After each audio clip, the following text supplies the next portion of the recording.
Bismillahirrahmanirrahim. Assalamualaikum warahmatullahi wabarakatuh. Uh,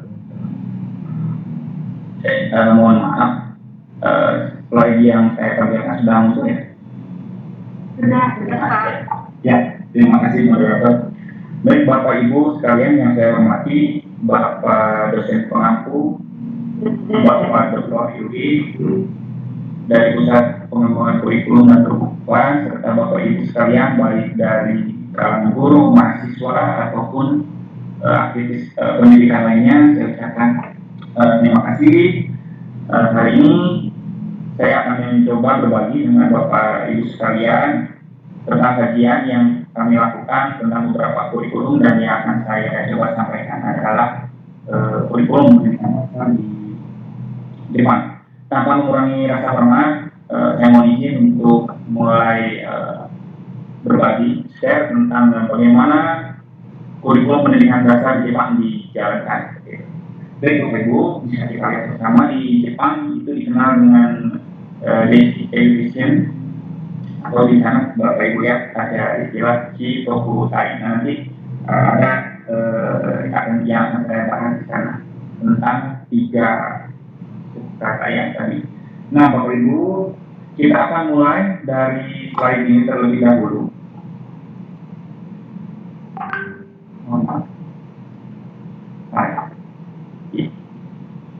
Ya, kita akan mulai dari slide ini terlebih dahulu. Bisa kita lihat Bapak Ibu, di sini ada 3 poin atau 3 materi yang menjadi keunggulan dari negara Jepang, diambil dari survei yang dilakukan oleh PISA di tahun 2012, di mana kita lihat 3 subjek ini menjadi unggulan di Jepang.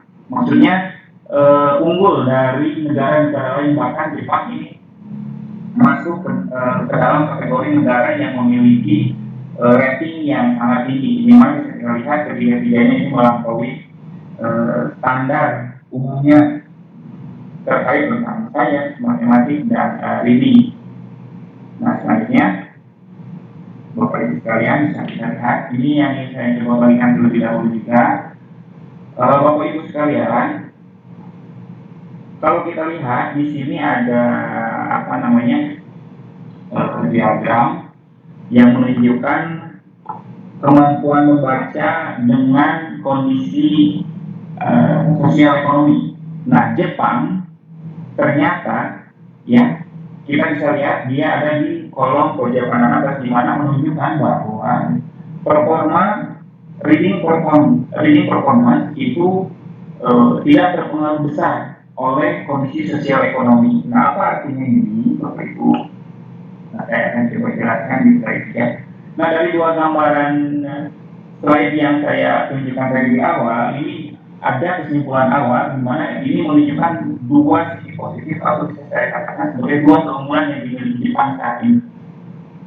Di balik keunggulan-keunggulannya lain yang ada di Jepang, saya tertarik dengan 2 keunggulan ini, di mana Bapak Ibu di Jepang itu tidak ada perbedaan yang signifikan tentang kualitas penyelenggaraan pendidikan, khususnya di sekolah dasar hingga sekolah dasar, mau itu bicara tentang lokasi sekolahnya, mau di perkotaan besar atau di pedesaan yang terpencil, mau itu wilayahnya yang memiliki kemampuan ekonomi tinggi ataupun tidak, itu di Jepang sangat merata, tidak ada perbedaan. Sehingga seperti terlihat dari 2 slide sebelumnya, itulah yang mengakibatkan kualitas pendidikan di Jepang itu sangat unggul, baik itu di Asia maupun di kancah internasional. Nah seperti itu. Nah lalu apa yang menjadikan Jepang bisa seperti itu? Nah saya menemukan 3 poin penting Bapak Ibu sekalian. Nah ini yang menjadi kunci di mana Jepang bisa seperti saat ini. Sebetulnya sama saja poin ini, tapi apa sih yang ada di balik 3 poin ini? Nanti akan saya coba share kepada Bapak Ibu sekalian. Pertama, bagaimana sih nasional kurikulum standarnya di Jepang? Terus seperti apa kualitas gurunya, akan saya coba angkat sekilas, dan kita juga berbicara tentang textbooknya atau bahan ajar yang digunakannya seperti itu. Nah, negara Jepang sendiri dalam menyelenggarakan pendidikan itu mereka memiliki yang teguh 5 prinsip, di mana yang pertama ada legalisme, di mana setiap orang itu tanpa diskriminasi berhak mendapatkan pendidikan yang layak di negara Jepang. Yang kedua, administrasi yang demokratis, di mana artinya sekolah harus dapat dijangkau oleh seluruh warga negaranya, seperti itu. Yang ketiga, netralitas. Nah, sekolah di Jepang harus mengedepankan asas kesetaraan. Jadi tidak ada perbedaan latar belakang ekonomi, atau sosial budaya, seperti itu. Yang selanjutnya ada prinsip penyesuaian dan penetapan kondisi pendidikan. Artinya di mana pendidikan di Jepang pada pelaksanaannya itu disesuaikan dengan taraf kemampuan atau intinya itu taraf kemampuan masing-masing siswa. Jadi tidak dipaksakan pada tingkat tertentu. Yang selanjutnya itu ada desentralisasi. Nah, yang saya sebutkan tadi bahwa di Jepang itu benar-benar merata. Dari ujung utara ke timur, dari pelosok hingga perkotaan itu sama kualitasnya, tidak ada perbedaan. Nah, kita akan mulai dulu dari poin yang pertama. Seperti apa sih kurikulum di Jepang? Standarnya seperti apa? Kita akan mulai dari tujuan pendidikannya, tujuan kurikulum sendiri. Di mana bahwa tujuan pendidikan di Jepang itu mengutamakan perkembangan kepribadian secara utuh, menghargai nilai-nilai individual dan menanamkan jiwa yang bebas. Dalam hal ini memberikan kreativitas yang sangat luas pada warga negaranya. Nah, tujuan ini dijalankan dengan karakteristik tertentu. Nah, seperti apa yang saya singgung di awal, ya ada yang namanya Kitokutai. Nah, Kitokutai itu bisa dikatakan dengan istilah Jazz of Life atau semangat hidup. Nah, jadi karakteristik pendidikan pembelajaran di Jepang itu menganut paham yang tadi, Jazz of Life atau Kitokutai, seperti itu ya. Atau Jazz of Life ini dikenal dengan Indonesia. Nah, tujuannya apa? Jadi bahwa pendidikan Jepang itu harus mendorong siswa-siswanya untuk mendorong pertumbuhan siswa-siswanya agar seimbang dalam hal perkembangan kecerdasan, moral maupun kekuatan fisik. Nah, ini yang ketiga kunci utamanya. Nah, ini saya tunjukkan kepada sekalian. Kurikulum di Jepang sangat memperhatikan 3 komponen ini. Seperti itu ya. Pertama, ada solid academic ability, yaitu kemampuan akademik yang cakap. Nah, di Jepang kemampuan ini dilatih dengan misalkan salah satu kegiatannya adalah para siswa dilatih berpikir kritis, berpikir inisiatif dalam isu, atau belajar dari lapangan.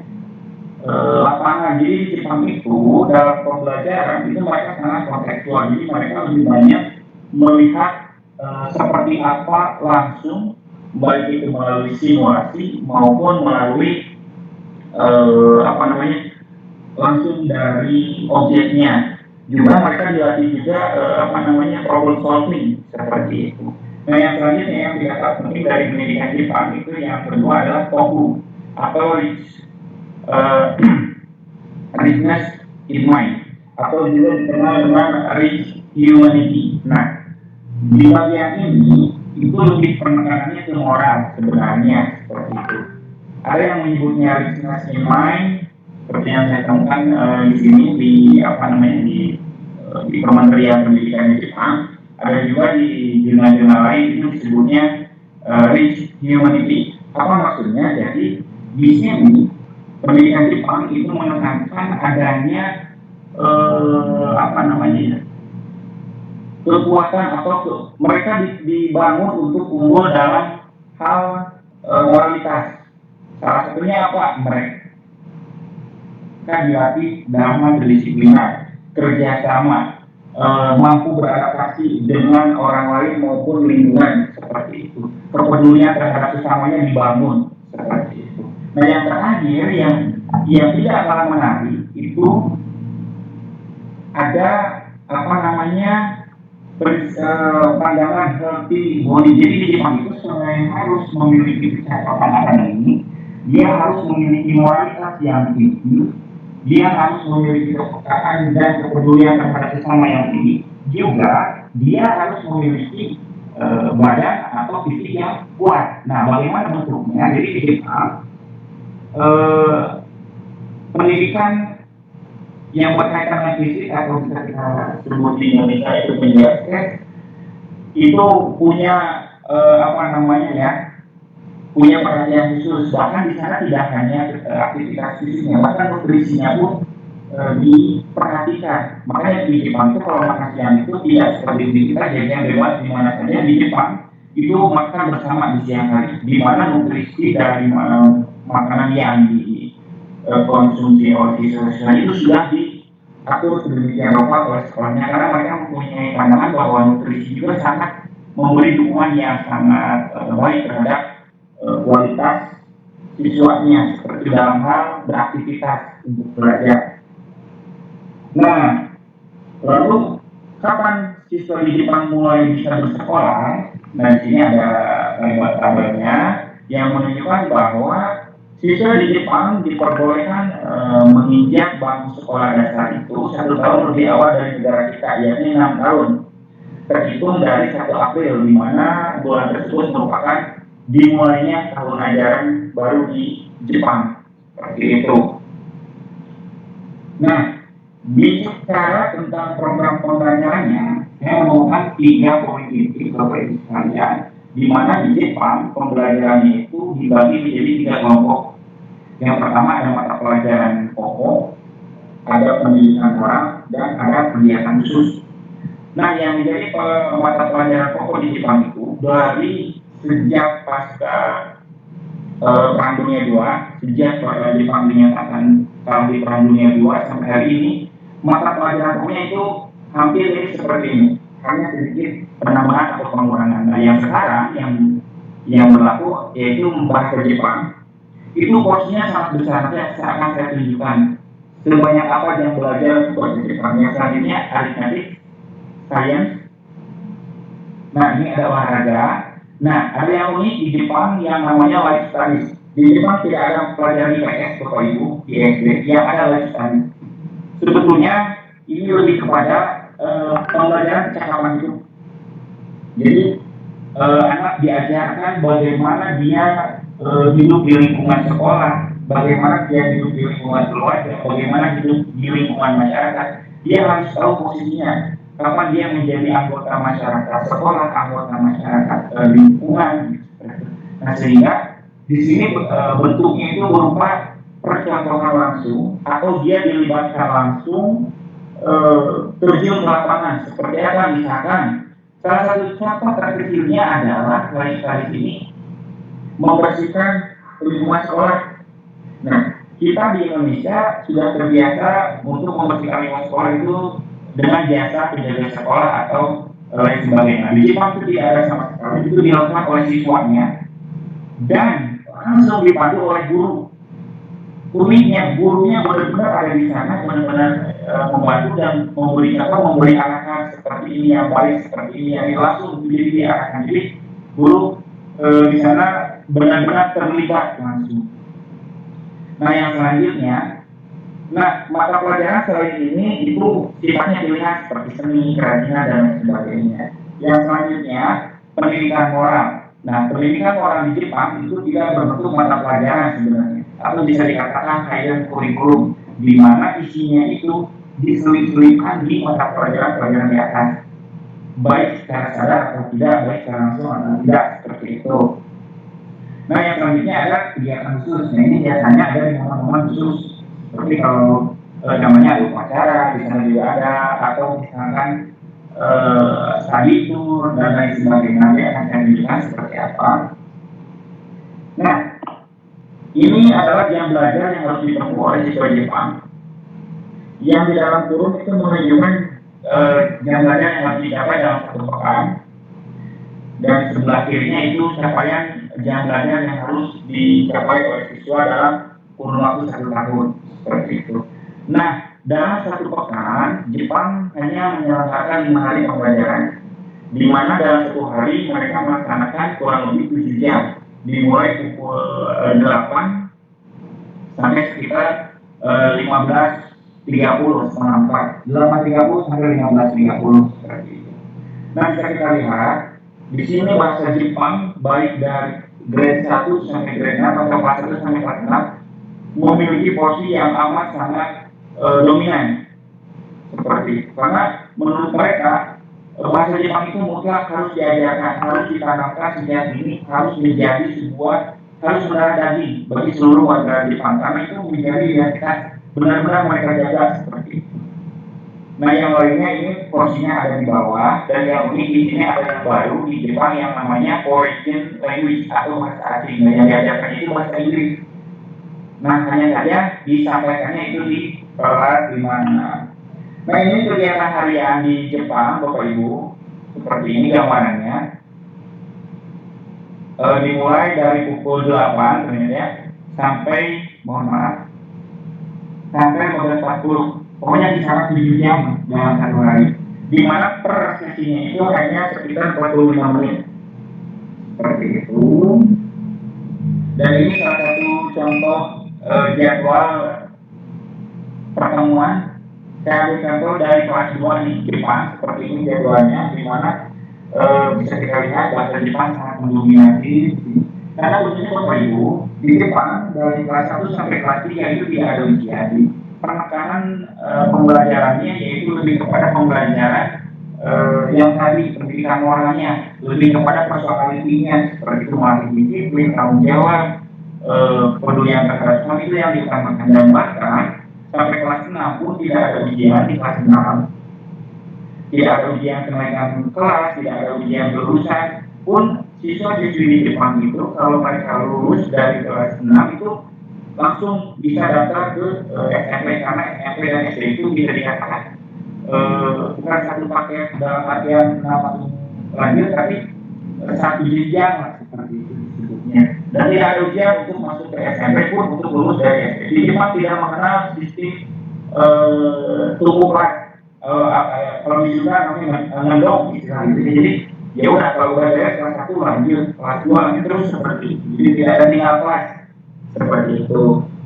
Karena di sana ujian ulangan itu bukan untuk kelulusan, tapi untuk sekedar mengecek sejauh mana penerimaan atau daya tangkap, sejauh mana yang siswa terima dalam pembelajaran seperti itu. Nah, ini kegiatan khususnya yang saya tadi sampaikan. Salah satu contohnya di sini ada entrance ceremony, ada akademik, ada interpretation, seperti itu. Dan di sana menganut 2 sistem. Ada yang 2 semester, ada yang 3 semester. Kalau yang 3 semester mungkin kita dulu dikenal dengan 1 bulan seperti itu.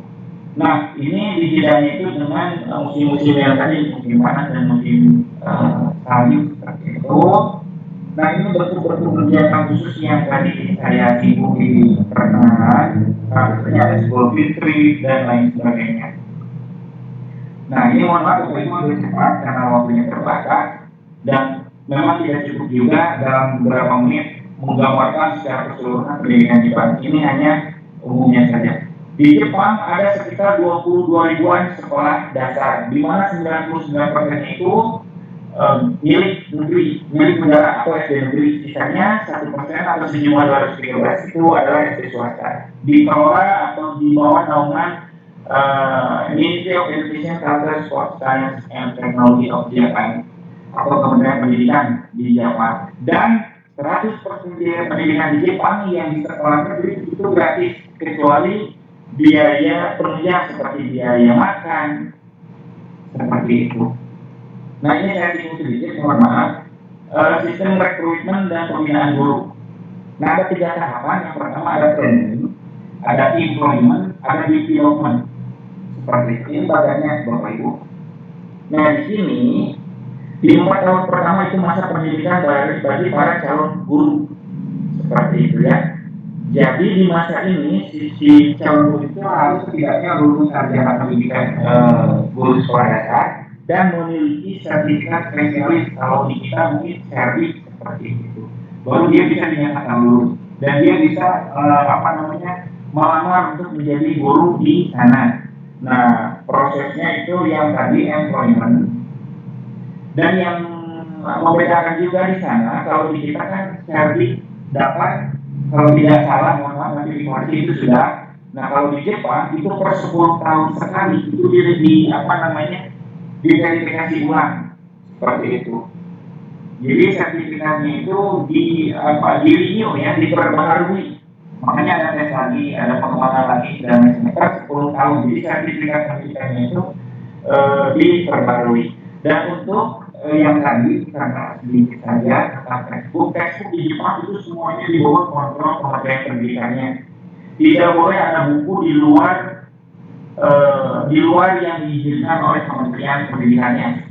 Meskipun memang dalam hal ini perlu oleh swasta, tapi semuanya benar dikontrol dan segi konten pun benar-benar diverifikasi terlebih dahulu oleh Kementerian dan semuanya disebarluaskan ke seluruh sekolah dasar, dan itu semuanya didapat oleh siswa secara merata dan gratis.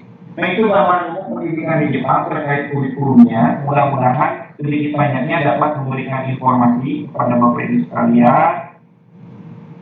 Kurang lebihnya, kurang dari saya, mudah-mudahan nanti bisa kita diskusikan. Dan kalau mengurangi rasa hormat, saya ucapkan terima kasih kepada seluruh peserta yang sudah melihat paparan sajian materi pertama tentang kurikulum pendidikan dasar di Jepang. Saya serahkan kembali kepada moderator. Terima kasih atas waktu dan kesempatan. Wassalamualaikum warahmatullahi wabarakatuh. Ya, terima kasih banyak kepada moderator. Sebelum saya mulai, apakah suara saya terdengar jelas? Sudah? Assalamualaikum warahmatullahi wabarakatuh. Selamat siang semuanya. Yang saya hormati Dr. Yogi Antrena MSI sebagai pemateri ini, kemudian para pemateri yang lainnya juga, dan yang saya hormati Dr. Haji Agus Muharam MPD sebagai dosen mata kuliah pengembangan kurikulum, serta Bapak dan Ibu sekalian dari berbagai instansi pendidikan maupun keilmuan yang sudah hadir. Terima kasih banyak. Untuk mengefektifkan waktu, mungkin saya mulai saja ya. Di sini saya akan membagikan sedikit terkait dengan kurikulum sekolah dasar dari negara Finlandia. Nah, kurikulum Finlandia menjadi kurikulum terbaik di dunia. Nah, banyak sekali yang mengatakan bahwa kurikulum negara ini menjadi kurikulum yang terbaik di dunia. Berdasarkan hasil dari tes PISA yang sudah dilakukan beberapa tahun yang lalu, negara Finlandia juga pernah menempati ranking pertama di dunia, yaitu pada tahun 2000, sehingga dari situlah mulai banyak digemari dan banyak digandrungi. Bagaimana bisa kurikulum Finlandia ini menjadi kurikulum yang terbaik dan menjadi ranking 1 dalam tes PISA-nya seperti itu. Sedangkan yang kita tahu bahwa di negara Finlandia itu untuk sekolah dasar tidak ada ranking, tidak ada sekolah unggulan, jam belajar singkat, kemudian hampir tidak ada PR, dan hanya ada satu kali ujian nasional, itu pun dinamakan dengan matrikulasi, yaitu pada saat anak berusia sekitar 16 tahun, itu ketika tingkat SMA. Nah, bagaimana bisa? Karena hal ini berdasarkan dengan kebijakan sistem pendidikannya, yaitu di sana memungkinkan pendidikan untuk berlaku untuk semua. Jadi setiap daerah, setiap anak, entah itu di desa, entah itu di kota, dimanapun anak itu tinggal, mereka berhak mendapatkan pendidikan yang layak dan yang sama. Jadi kesetaraan di negara ini sangat-sangat diakui dan sangat-sangat tinggi seperti itu. Nah, ini untuk kurikulumnya. Kurikulum negara Finlandia sebenarnya ada dua. Ada kurikulum nasional dan ada kurikulum lokal. Untuk kurikulum nasionalnya itu dinaungi oleh OPECUSALITUS atau The National Board of Education, yang dimana di sini terpapar bahwa apa saja targetan yang akan dicapai atau yang harus dicapai oleh eh, sekolah dasar di yang tersebar di negara Finlandia seperti itu. Sedangkan untuk kurikulum lokalnya itu diserahkan kepada guru. Jadi nanti guru yang membuat, mengolah dan melaksanakan. Nah, di sini ada National Course Curriculum yang mendukung kurikulum sekolah. Jadi tiap sekolah itu kurikulum yang dibuat akan didukung dan diakui. Kemudian sistem zonasi, jadi tidak ada sekolah unggulan dan untuk masing-masing anak berhak atau wajib sekolah di sekolah tempat lingkungan tinggalnya. Karena itu tadi, karena kesetaraan yang ada sehingga tidak ada kelas unggulan, tidak ada sekolah unggulan. Jadi Menteri Pendidikannya pun mengatakan bahwa dimanapun kamu tinggal, disitulah tempat pendidikan terbaik untuk setiap anak, seperti itu. Kemudian untuk anggaran dananya, ini anggaran pendidikan nasional untuk sekolah dasar saja 38% dari anggaran yang ada. Ya, kalau misalkan dirupiahkan senilai 81 miliar lebih ya. Ini termasuk dengan uang buku, kemudian uang untuk berbagai macam keperluan sekolah, kemudian untuk biaya transportasi, juga layanan kesehatan. Dan ini adalah tujuan kurikulum sekolah dasar di negara Finlandia, yaitu mendukung pertumbuhan peserta didik terhadap kemanusiaan dan keanggotaan masyarakat yang bertanggung jawab secara etis dan untuk memberi mereka pengetahuan dan keterampilan yang dibutuhkan dalam kehidupan. Pada dasarnya, prinsip dari tujuan kurikulum sekolah dasar di negara Finlandia ini adalah guru dari berbagai mata pelajaran apapun, mereka menitik beratkan bahwa setiap peserta didik itu harus bahagia, sehingga ketika nanti mereka terjun ke masyarakat, banyak hal yang bisa mereka pelajari dan banyak hal juga yang bisa mereka berikan untuk masyarakat sekitar, terlebih dari keterampilan yang mereka miliki. Ini untuk mata pelajaran yang dipelajari di sekolah dasar sesuai dengan grade-nya atau sesuai dengan kelasnya, tentunya ada beberapa perbedaan. Untuk kelas 1 dan kelas 2 maksimum 5 mata pelajaran per hari. Untuk kelas 3 sampai kelas 6 itu maksimumnya 7 mata pelajaran per hari. Untuk kelas 1 dan kelas 2 itu ada bahasa ibu dan sastra. Ini merupakan mata pelajaran wajib yang dimana pada kesehariannya semua aktivitas yang ada di sekolah dalam kegiatan mengajar itu tentunya harus dilakukan dengan menggunakan bahasa ibu atau bahasa asli dari negara Finlandia, seperti itu. Kemudian ada 2 bahasa asing. Bahasa asing pertama adalah bahasa Inggris, dan yang bahasa asing yang kedua itu biasanya bahasa Latin. Yang dimana sudah tidak aneh ya, bukan hal yang aneh dimana para warga negara Finlandia itu sebelum mereka menginjak usia 20 tahun, mereka sudah menguasai 4-5 bahasa asing seperti itu. Karena memang secara dari dini mereka sudah diajarkan berbagai macam bahasa seperti itu. Sehingga untuk hal kedepannya bahasa asing yang lainnya mereka bisa mempelajarinya sendiri, bahkan otodidak dengan cara mereka sendiri, dan itu mempermudah mereka dalam proses pembelajarannya. Kemudian yang keempat ada matematika, kelima pendidikan lingkungan alam. Untuk yang ke bawahnya itu sama, keagamaan, etika, musik, visual art, craft, kemudian olahraga, bimbingan belajar, dan keterampilan itu sama. Seperti halnya di kelas 3 dan kelas 6. Yang membedakan di sini adalah pendidikan lingkungan alam.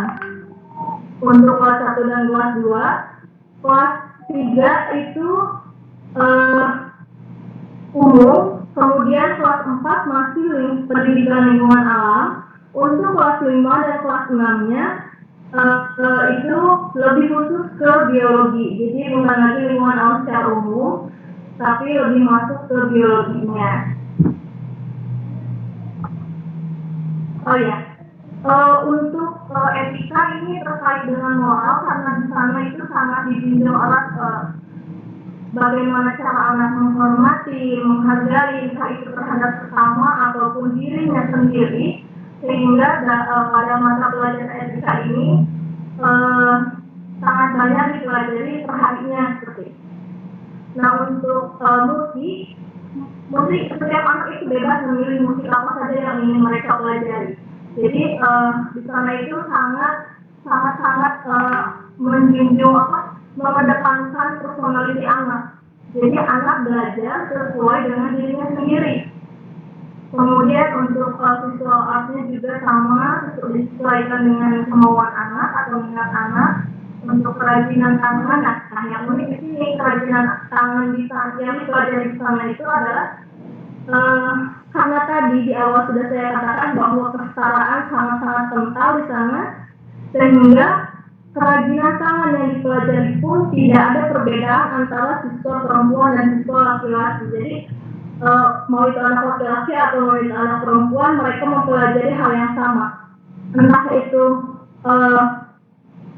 menjahit, kemudian memahat, kemudian merajut, nah mereka itu sama. Perempuan laki-laki mereka sama-sama melakukan dan mempelajari seperti itu. Nah ini untuk jam belajarnya. Finlandia memiliki hari sekolah terpendek karena dalam satu harinya itu hanya 4 sampai 5 jam per hari saja untuk sekolah dasar. Untuk SMP itu beda lagi, SMP SMA itu beda lagi. Hanya saja untuk sekolah dasar itu hanya 4 sampai 5 jam per hari. Dalam seminggunya 5 hari, yaitu hari Senin, Selasa, Rabu, Kamis, dan Jumat. Nah, untuk kelas 1 itu bahkan hanya ada yang satu harinya hanya 3 jam. Itu hari Senin untuk kelas 1 biasanya 3 jam. Selasa 4 jam. Nah, selebihnya itu sama. Kemudian kalau misalkan dimulai masuknya pada pukul 9, maka akan selesai pada jam 1 siang. Kemudian jika masuknya pukul 10, maka selesai pukul 2. Untuk jam belajar per minggunya, kelas 1 sampai kelas 2 itu 19 jam per minggu. Kemudian kelas 3 sampai kelas 4 23 jam per minggu. Kelas 5 sampai kelas 6 24 jam per minggu. Dengan 3 kali istirahat yaitu 40 menit belajar, setelah 5 menit istirahat. Kemudian jam istirahat dan makan siang itu 45 menit. Jadi setiap sekolah, entah itu sekolah negeri maupun sekolah swasta yang ada di Finlandia, khususnya sekolah negeri, di sana itu mereka mendapatkan makanan untuk makan siang bersama secara gratis, termasuk sekolah pun itu makanannya gratis karena ada anggaran dari uang yang tadi. Kemudian untuk makanan yang diberikan pun itu makanan yang sangat-sangat sudah dihitung gizinya, jadi tidak sembarangan makanan yang diberikan karena untuk mendapatkan jiwa yang bahagia, hidup yang bahagia, pemerintah di sana sangat menekankan bahwa anak perlu mendapatkan gizi yang sesuai dan cukup. Nah ini untuk per tahunnya itu ada 190 hari sekolah dalam setahunnya. Nah ini untuk seragam.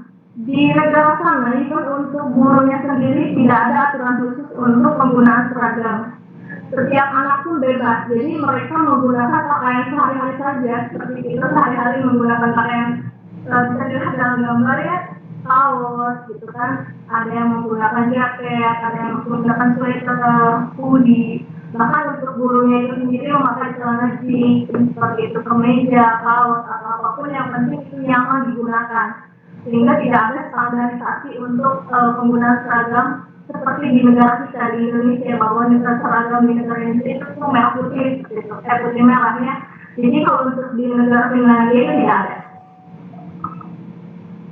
Nah, ini untuk jumlah siswa per kelas. Per kelasnya itu dari rentang 12 sampai 16 siswa per kelas. Bahkan ada kelas-kelas yang hanya berisi di bawah dari 10.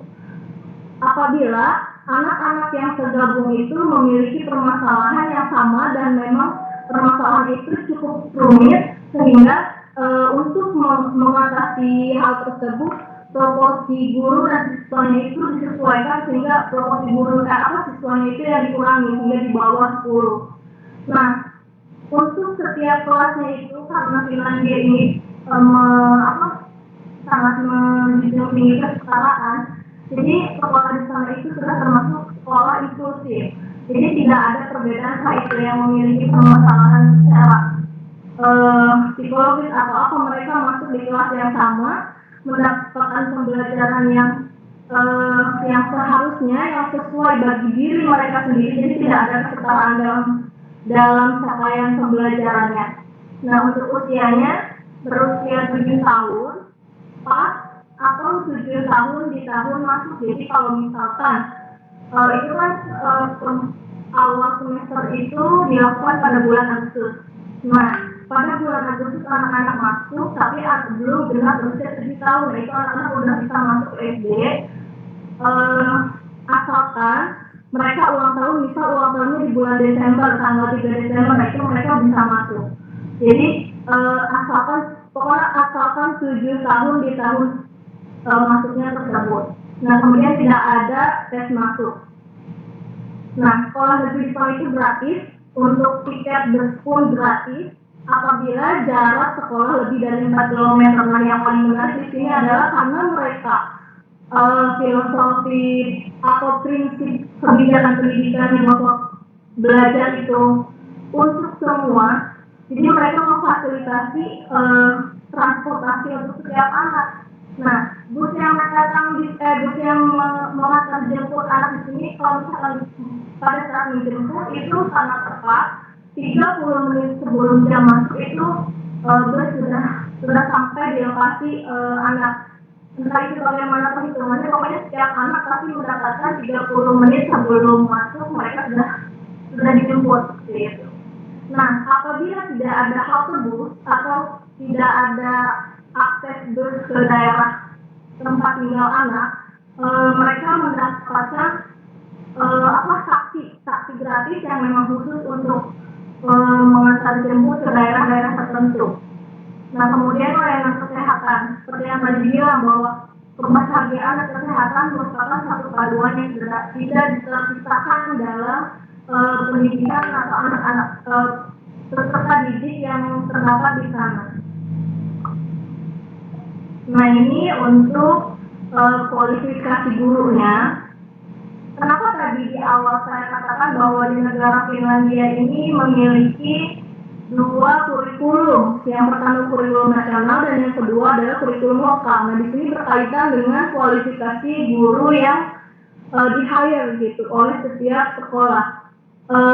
Bahkan faktanya di sana itu untuk masuk ke universitas pendidikan, terkhusus pendidikan dasar, itu sangat sulit. Untuk mendapatkan kelas magister saja itu memang di sana sudah digratiskan. Semua fakultas itu menggratiskan S2. Yang penting kalian bisa masuk itu, terlebih untuk hal-hal yang lainnya seperti biaya akomodasi, makan atau apapun itu yang lainnya, baru mahasiswa itu membayar sendiri. Tapi untuk hal makanan, pemerintah juga memberikan subsidi untuk mengirimkan harga supaya setiap mahasiswa mendapatkan makanan yang layak dengan harga yang murah seperti itu. Nah, di sini yang uniknya, kenapa harus magister? Karena nanti setiap guru itu diberikan tanggung jawab dan kepercayaan untuk membuat, mengelola dan melaksanakan kurikulum sendiri di sekolah tersebut, sehingga bahan ajar yang mereka perlukan, metode, model, atau termasuk worksheet atau PR ataupun untuk soal ujian mereka buat sendiri. kalaupun mereka mau menggunakan soal-soal yang sudah dibuat oleh pemerintah itu juga diperbolehkan. Hanya saja di sini ditekankan ini untuk kualifikasi pendidikan guru yang diterima di sana itu wajib magister. Kalau S1 itu sangat tidak bisa, karena ini merupakan syarat utama dan syarat wajibnya. Karena yang tadi guru memiliki akan diberikan kepercayaan dan tanggung jawab. Ingat untuk evaluasinya juga. Kemudian memiliki ijazah ilmu pedagogi atau sertif ya kalau di kita. Kemudian mengambil setidaknya 60 kredit mata kuliah pendidikan dan pedagogi ditambah mata kuliah peminatan. Nah, luar biasa. Untuk gurunya saja di sana sangat-sangat detail dan sangat-sangat ketat ya. Pada tahun 2019 saja penerimaan mahasiswa pendidikan guru sekolah dasar itu hanya di bawah 10%. Ada 1.300 pendaftar dan yang diambil atau yang lolos itu hanya sebanyak 80 orang. Sehingga betapa ketatnya menjadi guru di sana. Nah, ketatnya kualifikasi guru juga berbanding seimbang dengan gaji guru yang diberikan pada setiap sekolahnya, yaitu berkisar untuk per bulannya itu sekitar 60 juta sampai 68 juta rupiah. Untuk per tahunnya itu ada di rentang 724 juta sampai 827 juta rupiah per tahun. Sehingga keseimbangan dari sistem pendidikan, kualifikasi guru dan gaji guru itu sangat seimbang. Selain memperhatikan gender, memperhatikan kesetaraan gender dan hal yang lainnya, juga di sana sangat memperhatikan kesejahteraan guru. Karena mereka begini, dalam sistem pendidikan yang merupakan jantung dari negara mereka, negara Finlandia, yang jantungnya itu adalah pendidikan.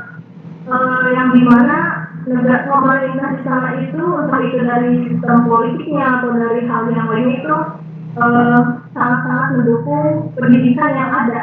Hingga untuk pergantian kurikulumnya pun negara Finlandia ini telah mencanangkan atau merancang kurikulum untuk tahun-tahun berikutnya. Misal di tahun 2010 itu sekiranya kurikulum sudah tidak layak untuk tahun depannya. Nah, untuk tahun depannya itu sudah dirancang sejak 12 sampai 12 hingga 15 tahun sebelumnya. Jadi dalam jangka waktu yang panjang itu sudah dirancang dan dicanangkan. Jadi seolah mereka memintakan sekiranya kurikulum yang sedang digunakan sekarang ini akan sesuai hingga tahun berapa.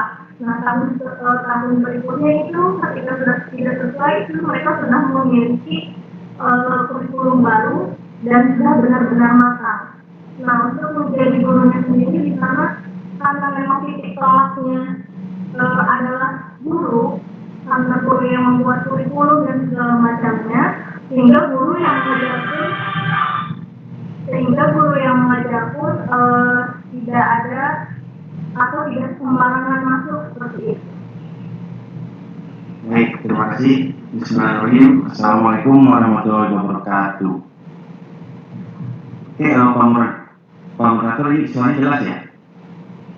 Jelas. Baik, terima kasih. Ya, mari kita lanjutkan materi yang ketiga ini pada kurikulum sekolah dasar di Inggris. Langsung saja.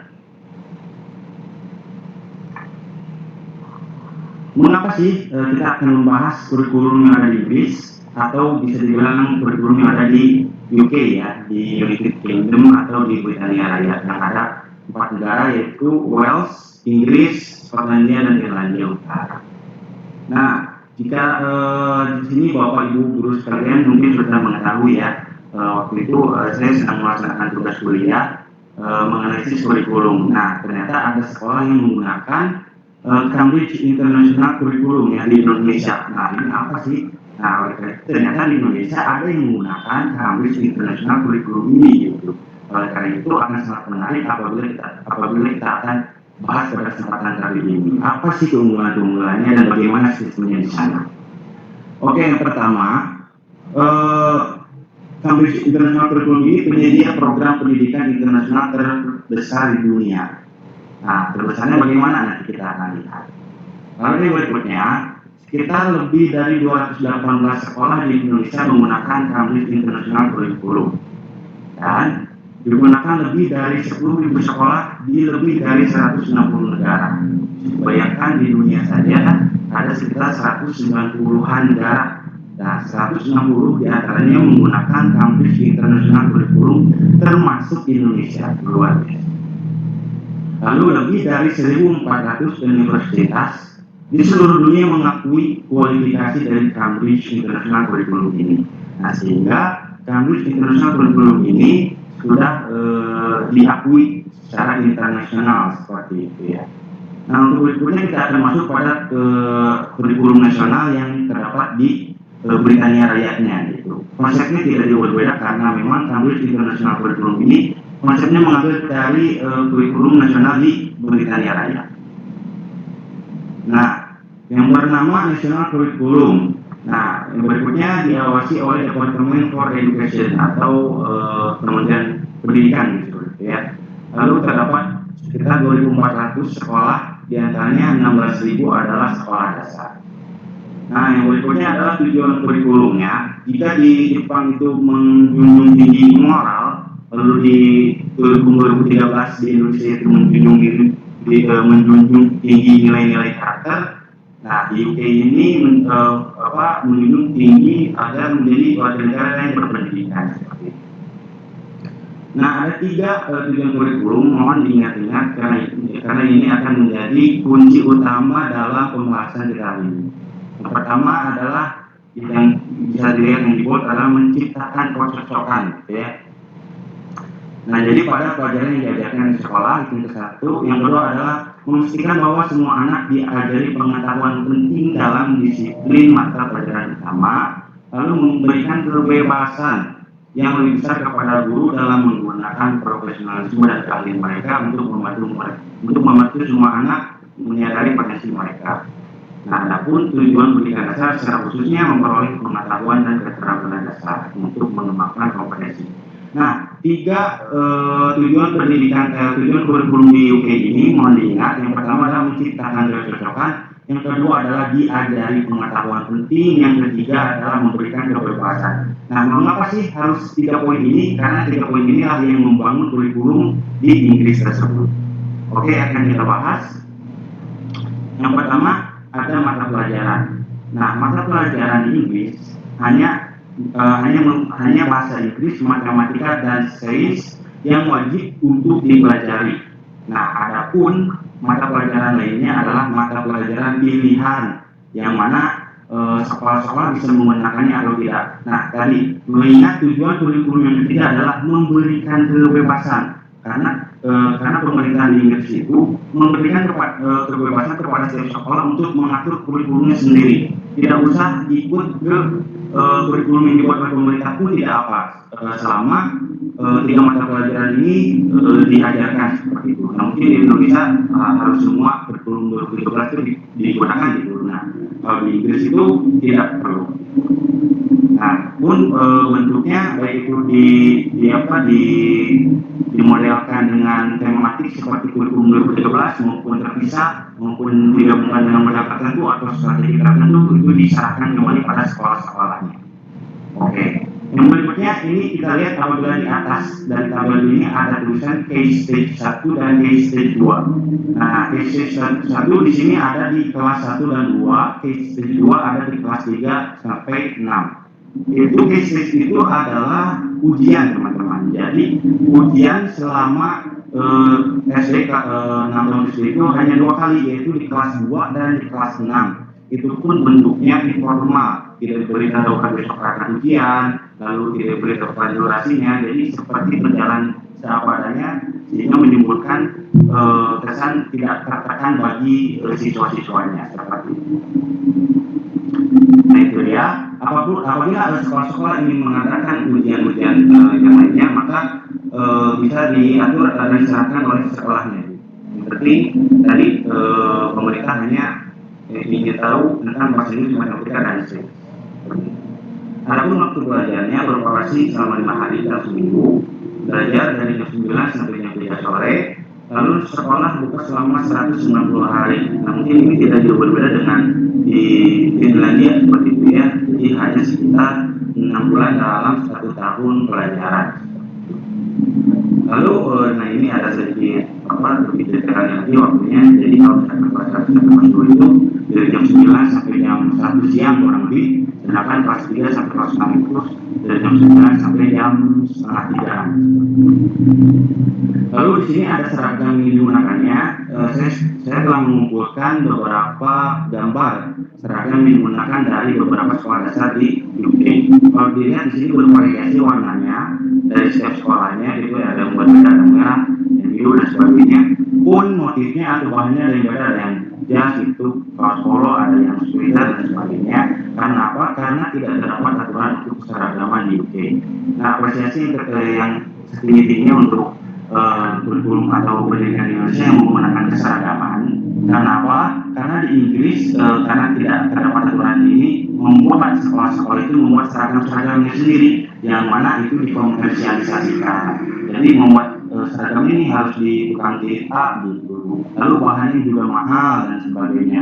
Jadi tidak sedikit siswa-siswa di sana tidak bisa daftar ke sekolah yang diinginkannya karena terdapat komersialisasi pada seragam. Maka itu pemerintahan Inggris saat ini sedang meluncurkan untuk bisa menjadi seragam seperti di sekolah-sekolah lain termasuk sekolah di Indonesia seperti itu. Adapun kalau misalkan seragam yang berbeda harus bisa didapatkan dengan mudah. Lalu ada jumlah siswa per kelas dibatasi hingga 30 siswa per kelas. Ingat tujuan yang ketiga tadi yaitu kebebasan. Sehingga batasnya 30 siswa dan sekolah diberikan kebebasan, mau itu sekolahnya 20 kursi, 25 kursi, itu bebas. Lalu calon siswa sekurang-kurangnya berumur 5 tahun, siswa akan diterima tanpa syarat jika bangkunya masih tersedia, lalu sekolah negeri digratiskan. Itu tidak terlalu berbeda ya dengan di Indonesia. Yang berikutnya adalah, nah ini adalah pendidikan guru. Yang mana pendidikan guru ini adalah bagaimana sih sistem untuk menjadi guru di UK itu? Nah, jika kita lihat di sini ada satu gambar sertifikat, namanya Qualified Teacher Status.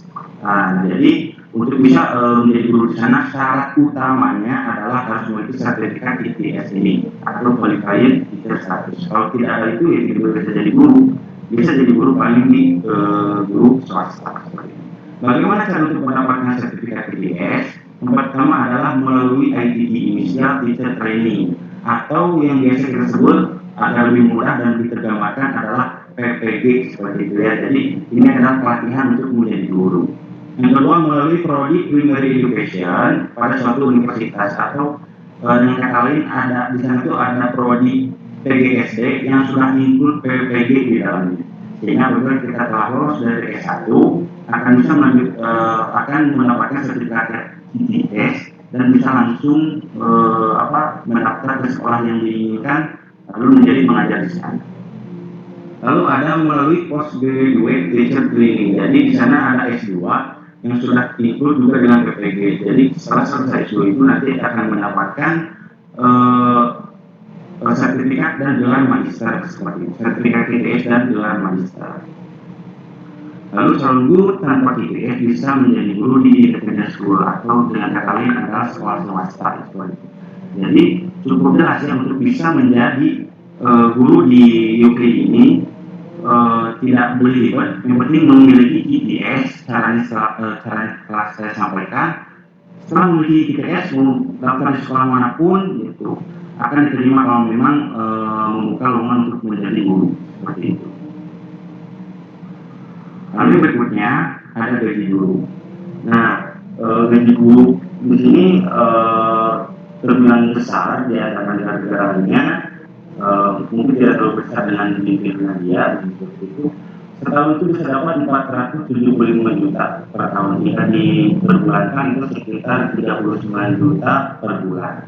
Sedangkan bagi guru yang tidak memiliki BPJS atau yang mengajar di sekolah swasta itu mendapatkan 340 juta per tahun. Yang memang ini wajar karena dibarengi dengan sertifikat qualified itu.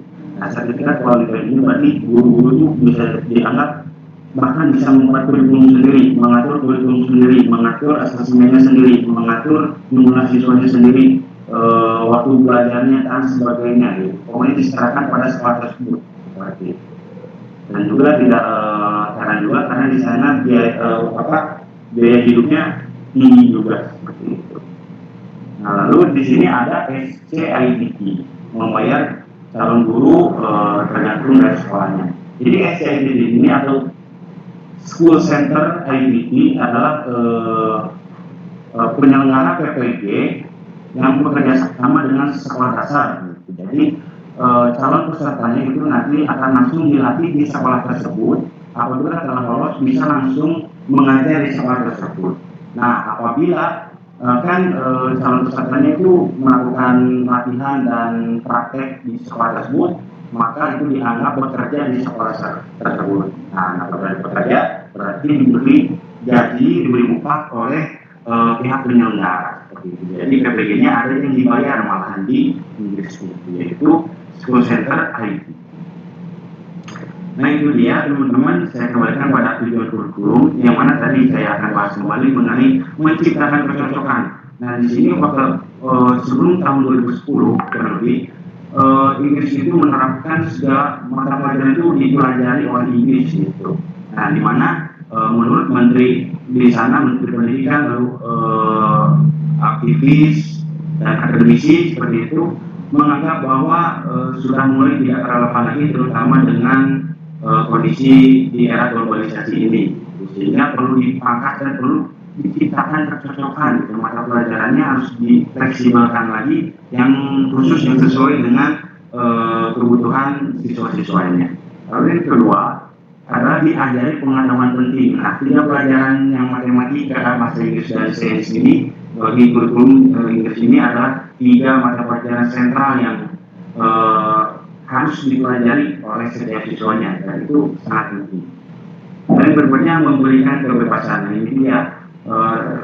Jadi pemerintah itu memberikan kebebasan kepada guru-guru, pada sekolah-sekolah untuk mengatur sendiri yang pelajarannya dan apapun itu yang berkaitan dengan pembelajaran sekolah dasar seperti itu. Jadi di sini profesionalisme dan keahlian guru sangat dibutuhkan dan sangat dibergantungkan pada keahlian guru tersebut seperti itu. Bisa dibayangkan jika di kurikulum 2013 atau di kurikulum di Indonesia apabila jadi menteri ganti kurikulum seperti itu ya, apabila mohon maaf guru-guru yang mungkin kurang berkompeten maka akan terjadi delay lagi dan delay lagi. Karena itu profesionalisme dan keahlian guru itu memang sangat tinggi. Nah, itu dia Bapak Ibu yang bisa saya sampaikan mengenai kurikulum di Inggris, kurikulum sekolah dasar Inggris. Mohon maaf atas segala kesalahan. Terima kasih.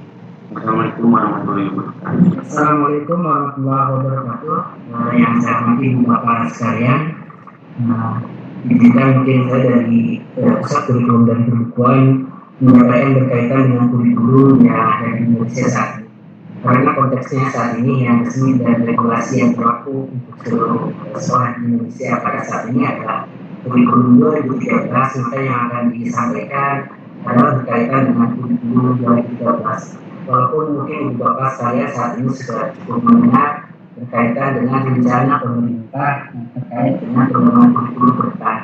Namun pada sudah mungkin oleh Mas Menteri dan oleh beberapa dari kementerian juga sudah menyampaikan bahwa pada tahun ajaran 2021 kurikulum yang lagi kita kembangkan itu baru akan diterapkan secara prototyping di sekolah penggerak. Jadi kurikulum secara resmi di tahun ajaran depan pun sebagian besar sekolah dalam menggunakan kurikulum 2013. Oleh karena itu pada saat ini mungkin yang akan sampai saya sampaikan juga adalah berkaitan dengan kurikulum 2013. Nah, regulasi yang berlaku pun adalah berkaitan dengan kurikulum 2013. Nah, Ibu Bapak mungkin perkenankan saya menyampaikan beberapa sejarah singkat berkaitan dengan kurikulum di Indonesia. Lebih dari 50 tahun kita merdeka, ini dari tahun 45 sampai ke 2020 saat ini kita memang mengalami beberapa kali pergantian. Mungkin bisa juga ada anekdot dari kurikulum mungkin dari kurikulum bisa juga, tapi kalau lihat secara rinci bahwa beberapa kali pertahunan pergantian kurikulum di kita itu memang tidak seperti itu juga, tidak setiap kontinuen ganti kurikulum. Sejak merdeka tahun 45 kita sudah beberapa kali mengeluarkan kebijakan berkaitan dengan kurikulum. Kurikulum mungkin yang saat ini sebagian besar mungkin dialami mulai dari kurikulum 84, sebagian besar mengalaminya di kurikulum 84 sampai ke kurikulum 2013.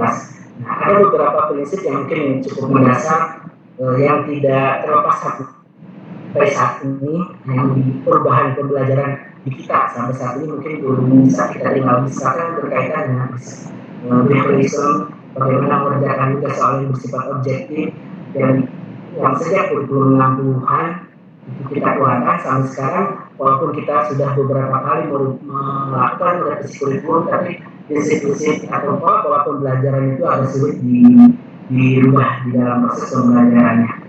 Ibu Bapak, kalaupun saat ini di kurikulum 2013 kita banyak menekankan berkaitan dengan pembelajaran aktif, siswa aktif, beralih dari kurikulum pembelajaran yang berpusat kepada guru beralih kepada berpusat kepada siswa. Pada hal itu sebenarnya sejak kurikulum 84, kalau Ibu Bapak mungkin ada yang hadir juga pada tahun 84 sudah mengenal pendidikan, sudah mengenal istilah dengan CBSA, kurikulum cara belajar siswa aktif. Nah, di sana padahal sudah dilaunching sejak tahun 84 itu diterapkan, dan seolah-olah pada saat kurikulum 13 itu dikeluarkan seolah itu menjadikan hal baru, padahal itu tidak.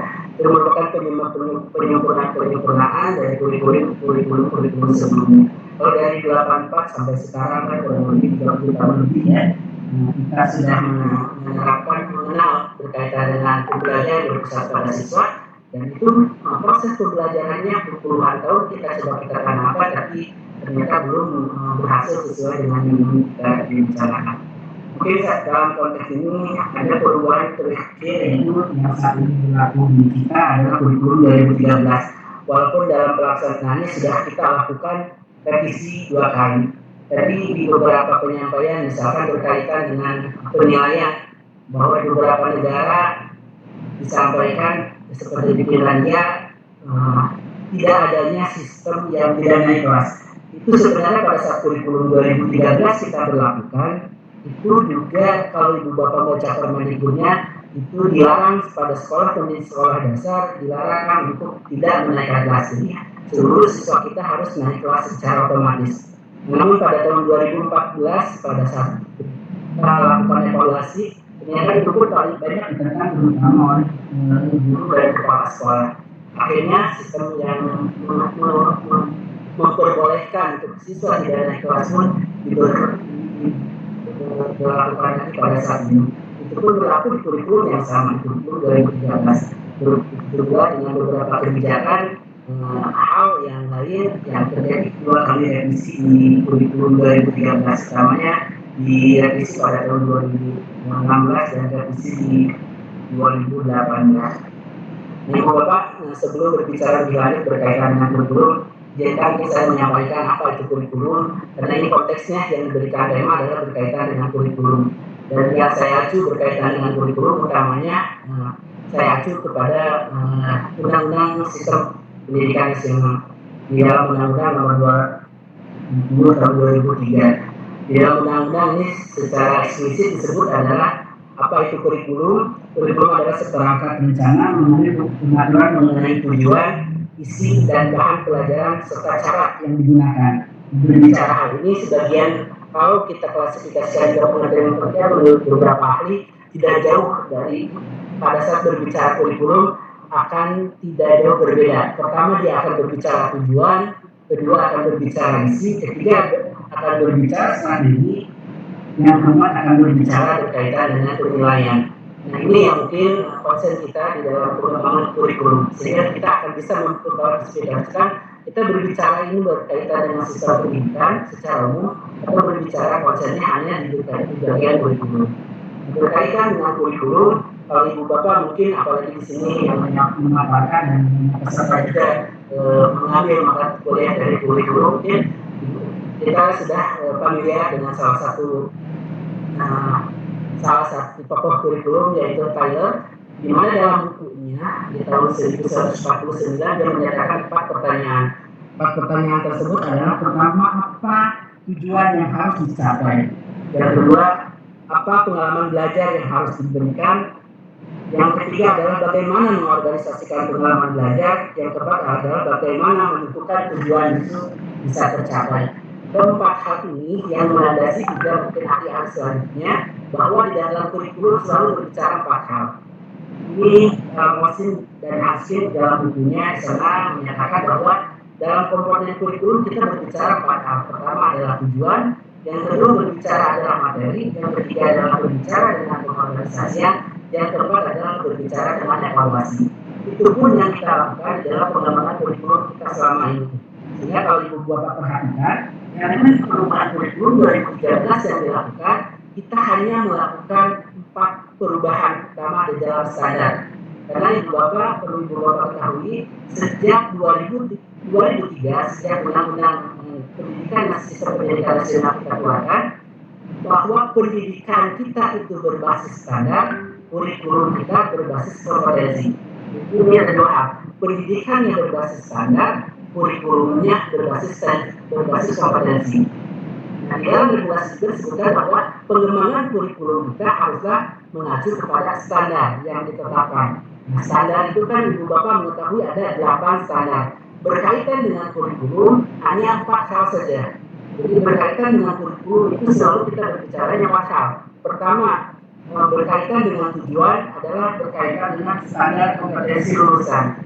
Itu berkaitan dengan tujuan. Yang kedua berkaitan dengan materi isi adalah yang kita ubah adalah standar isinya.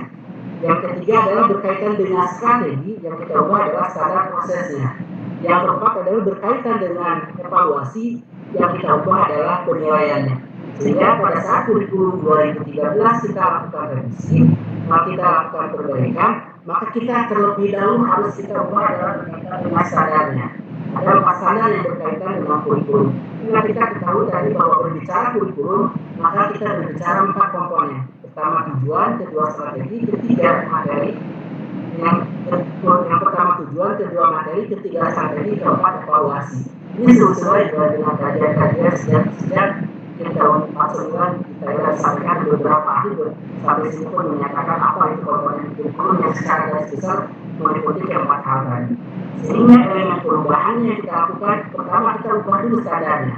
Kita lakukan dari standar, dan terakhir 4 standar yang kita ubah adalah standar kompetensi lulusan berkaitan dengan tujuannya, standar isi berkaitan dengan materinya, strategi berkaitan dengan proses berkaitan dengan strateginya, dan keempat standar penilaian berkaitan dengan evaluasi. Ini perubahan kurikulum di dalam kurikulum 2013. Karena kita adalah pendidikannya berbasis standar, kurikulumnya berbasis kompetensi. Nah, ibu bapak, ini kerangka dasar pengembangan kurikulum. Lalu bagaimana standar keempat standar yang lain? Karena kita ketahui bahwa di dalam Indonesia ada 8 standar. Ada standar pendidik, ada selain keempat standar tadi, ada standar pendidik, ada standar sarana prasarana, standar pengelola, dan standar pemilihan. Ini secara umum bahwa keempat standar ini harusnya bisa mengikuti keempat standar yang terkait dengan kurikulum. Standar kompetensi lulusannya kita perbaiki, standar isinya kita perbaiki, standar proses kita perbaiki, dan standar penilaian perbaiki. Kita berbicara di kurikulum di keempat standar itu. Jadi keempat standar lain yang keempat standar lain berkaitan dengan tenaga pendidikan, dengan guru, tentang prasarana pengelolaan tidak kita lakukan revisi pada saat itu. Jadi pada prinsipnya bagaimana keempat standar itu bisa mendukung untuk mencapai berkaitan dengan standar-standar yang berkaitan dengan kurikulum. Ini juga berkaitan dengan kurikulum kita berbicara tentang standarnya berkaitan dengan kurikulum. Lalu bagaimana proses pengembangan kurikulum di dalam? Kalau kita perhatikan bahwa pada saat kita melakukan pengembangan kurikulum, ini ada perubahan mendasar dari 2006 ke 2013. Terutama kalau Ibu Bapak perhatikan pada saat kita lakukan pengembangan kurikulum, kita melakukan revisi berkaitan dengan standar nasional pendidikan. Di mana asalnya kurikulum itu ada di dalam standarisasi, kita revisi sehingga yang awalnya standarisasi menjadi tujuan awalnya, sekarang kita menjadikan turunan bahwa yang menjadi fokus awal setelah tujuan pendidikan adalah dituangkan ke dalam standar kompetensi lulusan. Dari standar kompetensi lulusan kita turunkan ke dalam standar kurikulum. Nah, untuk kurikulum karena proses analisis itu yang kita lakukan perbaikan. Nah, kalau secara teori juga mungkin berbagai negara menganut beberapa teori juga dalam pengembangan kurikulumnya. Tadi ada yang menyampaikan bahwa seperti diserahkan pada satuan pendidikan untuk menyusun kurikulumnya sendiri. Itu tidak terlepas mungkin dalam proses pengembangan kurikulumnya diwarnai dengan pandangan dari Undang-Undang. Itu di Indonesia secara umum, secara yang mayoritas umum, karena ada juga sekolah-sekolah kita yang diidentifikasi bisa mengembangkan kurikulumnya dan mengidentifikasi dari kebutuhan sekolah dan karakter siswanya. Secara teori itu dimungkinkan, dan utamanya ini adalah berkaitan yang diaturnya adalah teori dari Undang-Undang. Secara umum kalau Ibu Bapak perhatikan pola pengembangan kurikulum kita mungkin diwarnai oleh pandangan dari OLIPA. Di dalam OLIPA bahwa penetapan yang ditetapkan pertama adalah top down, sifatnya top down, tujuan ditentukan oleh pusat, nanti dilakukan pengembangan dan penyesuaian oleh satuan pendidikan. Jadi sebenarnya karena pengembangan kita sifatnya top down dan salah satu falsafah yang melandasinya filosofisnya adalah berkaitan yang diacunya adalah salah satunya adalah OLIPA, maka pola pengembangan kurikulum kita memang ditetapkan dari pusat, tujuannya ditetapkan dan nanti breakdown akhirnya ke bawah disesuaikan oleh satuan pendidikan. Dan di Indonesia pun sebenarnya tidak di beberapa sekolah juga mampu mengembangkan, menyesuaikan kebutuhannya sendiri di dalam proses pengembangan. Itu di dalam proses pengembangan kurikulum yang dilakukan di Indonesia ini memang tidak di Indonesia secara regulasi bahwa kita menetapkan apa yang menjadi tujuan nasional yang di breakdown ke dalam standar kompetisi lulusan. Dari standar itu untuk mencapainya lulus transisi karena proses dan standar pengembangan sehingga kita tuangkan ke dalam kurikulum. Dan dimana kalau Ibu Bapak perhatikan ada dua regulasi yang mengatur berkaitan dengan kurikulum ini. Pertama berkaitan dengan pembagian ini ada di dalam Undang-Undang Sistem Pendidikan Nasional. Yang kedua berkaitan juga ada di dalam Undang-Undang Pemerintah Daerah. Di sana dinyatakan bahwa berkaitan dengan kurikulum nasional maka ditetapkan oleh pemerintah. Berkaitan dengan pengembangan kurikulum muatan lokal maka dikembangkan oleh kabupaten kota atau provinsi. Selain itu juga sekolah dimungkinkan mengembangkan kurikulum satuan pendidikannya sesuai dengan karakteristik peserta didiknya. Jadi nanti akan kita lihat bagaimana kewenangan dari pemerintah pusat, bagaimana kewenangan dari pemerintah kabupaten kota, dan bagaimana sebenarnya kewenangan dari satuan pendidikan. Nah, Ibu Bapak, kalau Ibu Bapak perhatikan di dalam kurikulum 2013 ini, kita karena kurikulum kita sesuai undang-undang adalah mengacu kepada standar, maka pemerintah menetapkan standar kompetisi lulusan dan standar isinya di dalam standarnya.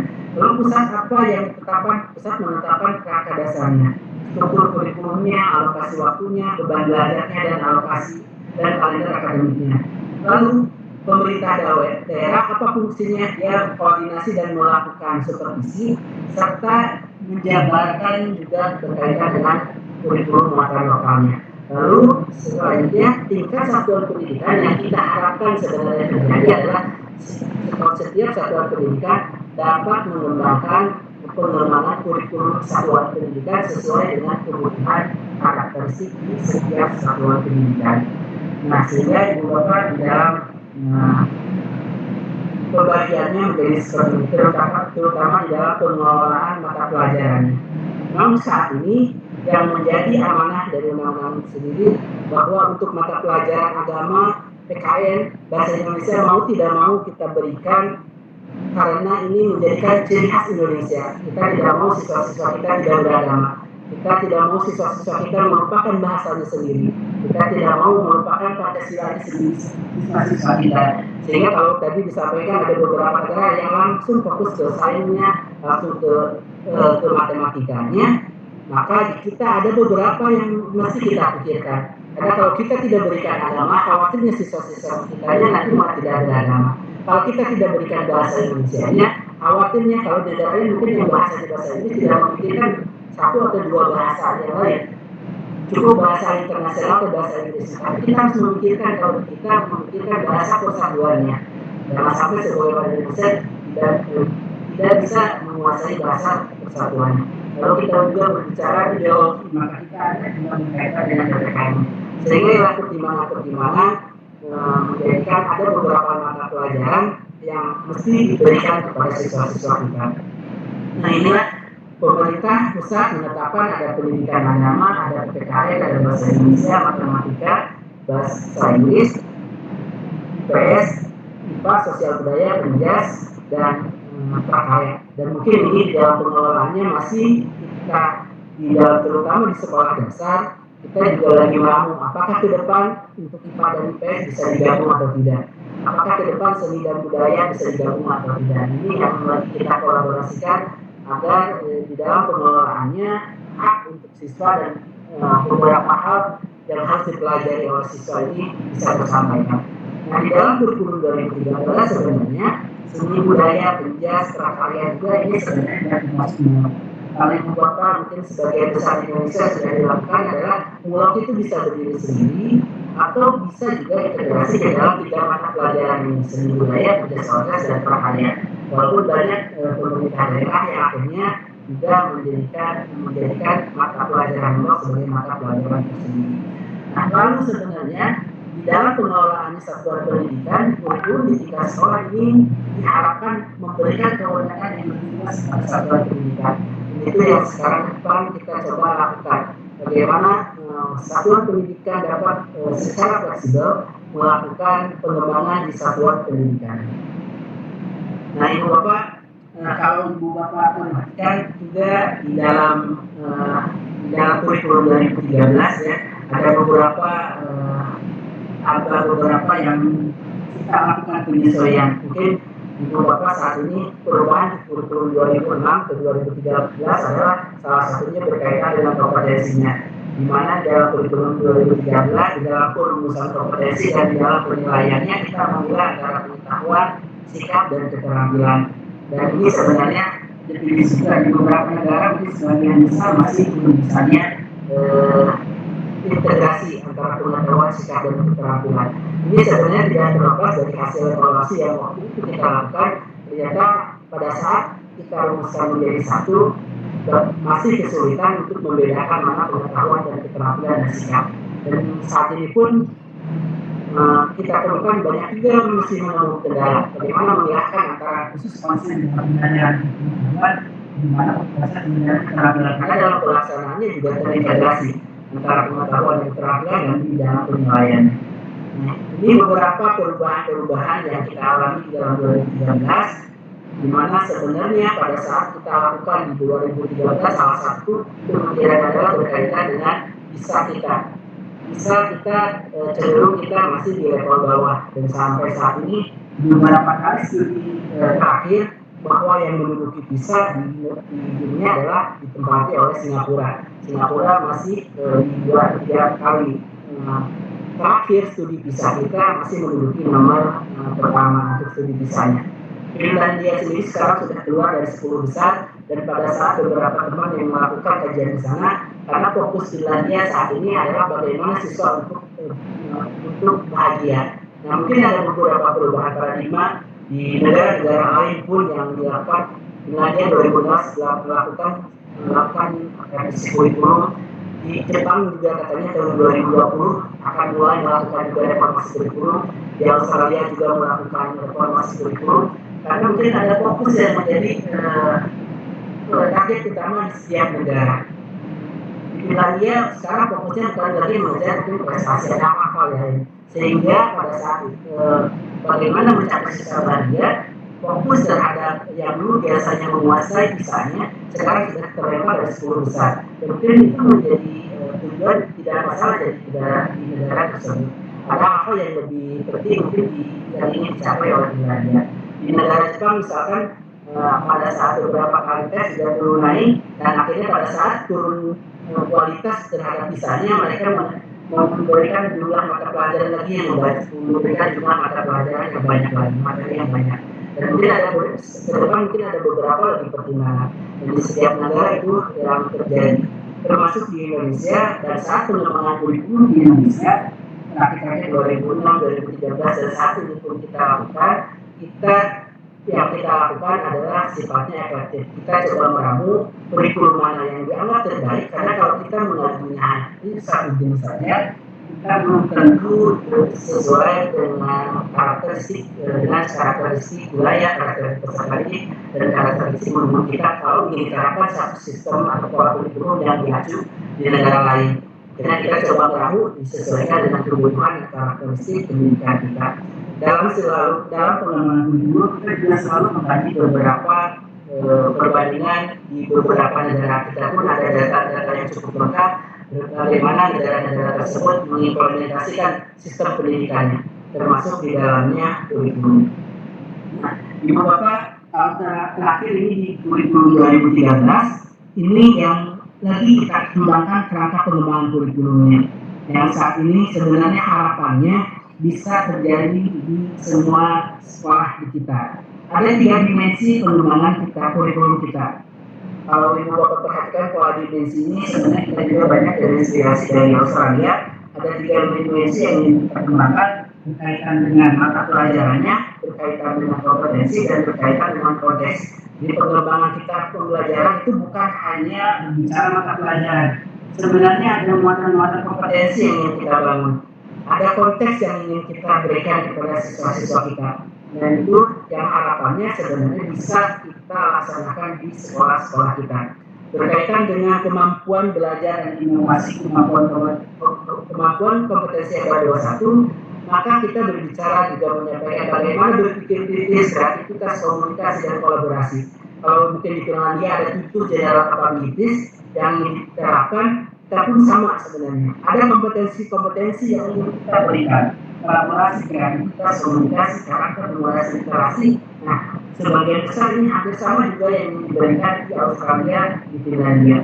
Lalu kita berbicara juga dengan kecakapan hidup, bagaimana kita menerapkan fleksibilitas, adaptabilitas, interasivitas sosial budaya, produktivitas, dan kepemimpinan ingin kita terapkan juga di dalam mata pelajaran kita. Lalu yang terakhir adalah berkaitan dengan karakter. Karakter mungkin Bapak ada yang awal ini berkaitan dengan karakter ada 18 nilai yang ingin coba kita integrasikan baik ke berbagai mata pelajaran, sehingga di dalam pengembangan kurikulum kita bukan hanya berbicara mata pelajaran, tapi harus sebenarnya kita ingin membangun kompetensinya dan membangun kompetensinya melalui berbagai konteks, baik lingkungan hidupnya, baik hal, SPDS, demokrasi, dan yang tadi. Itu yang coba kita ingin terapkan di dalam kurikulum kita. Nah, berkaitan dengan pengembangan kurikulum sebenarnya secara umum ada beberapa pertanyaan dasar. Nah, pengetahuan, keterampilan, nilai apa yang harus ada dalam kurikulum, lalu apa perolehannya, bagaimana paradigmanya, itu pun menjadi pemikiran kita dalam proses pengembangan kurikulum kita saat ini. Dan ini harapannya kurikulum yang lagi kita kembangkan, pertama dia mampu mengoptimalisasi kecakapan abad 21, kecakapan hidup, belajar, berinovasi, literasi, dan karakter. Lalu konsep bagaimana pengelolaan teknologi untuk kepentingan kemanusiaan, lalu berkaitan dengan pemahaman karakteristik dan kebutuhan manusia, lalu pemahaman dan kearifan lokal dan karakteristik daerah, lalu memperluas pemerataan dan akses pendidikan. Ini yang menjadi konsep kita juga di dalam proses pengembangan kurikulum. Sehingga di dalam pengembangan kurikulum kita pun tentunya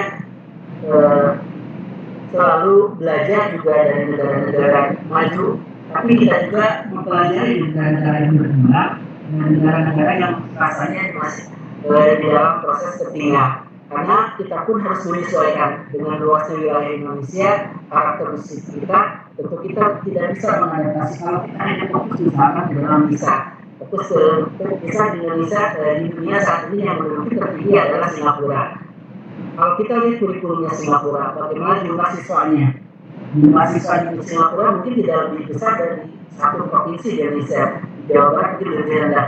Wilayahnya tidak terlalu banyak, jumlah kualitas gurunya sudah cukup memadai. Kalau kita hanya melihat di Finlandia misalnya, Finlandia dengan memberikan dana gaji yang besar kepada guru, kualifikasi guru yang begitu tinggi, apakah kita cukup dengan sumber daya manusia dan sumber daya alamnya untuk memberikan gaji yang tinggi seperti di Finlandia? Atau begitu pula juga dengan misalkan negara Jepang atau di negara Inggris seperti yang tadi disampaikan. Sehingga kita coba meramu berbagai hal yang dirasa baik dan bisa diterapkan di negara Indonesia, sehingga ini bisa dilaksanakan, diterapkan. Dan kami akui memang di dalam beberapa kali juga kita di dalam prosesnya hasil studi kita cenderung di dalam hasil tes kita masih di posisi terendah. Berdasarkan hasil evaluasi yang kita lakukan juga apa yang kita harapkan belum bisa terjadi, apa yang kita rancang di dalam kurikulum kita belum sesuai dengan yang kita rencanakan, itu memang masih kita alami, masih kita akui. Dan tentunya di dalam proses pengembangan kurikulum kita coba memberikan yang terbaik, coba kita memperbaiki sehingga mungkin yang dirasakan adalah terjadinya beberapa kali pergantian kurikulum. Itu dalam rangka menyesuaikan, dalam rangka mengembangkan sehingga sesuai dengan konteks, sesuai dengan kondisi saat ini. Karena kalau kita kurikulum kita tidak berubah, sedang kondisinya berubah, keadaan masyarakat berubah, mungkin kita akan semakin ketinggalan. Dan semuanya dalam rangka pengembangan dan mencapai kualitas dan mutu yang lebih baik di negara Indonesia. Itu saja mungkin Ibu Bapak yang saya sampaikan. Sekali lagi yang saya sampaikan tadi adalah konteksnya masih dalam konteks kurikulum 2013, dan walaupun mungkin nanti di tahun ajaran depan akan ada prototipe kurikulum rencananya, dan itu pun hanya di sekolah penggerak dan jumlahnya kurang lebih 2.000 sampai 3.000 sekolah saja, sehingga kita harapkan fokus peningkatan kualitas karena sebagian besar sekolah pada tahun ajaran nanti itu adalah masih menggunakan kurikulum 2013. Itu saja mungkin dari saya. Terima kasih. Assalamualaikum warahmatullahi wabarakatuh.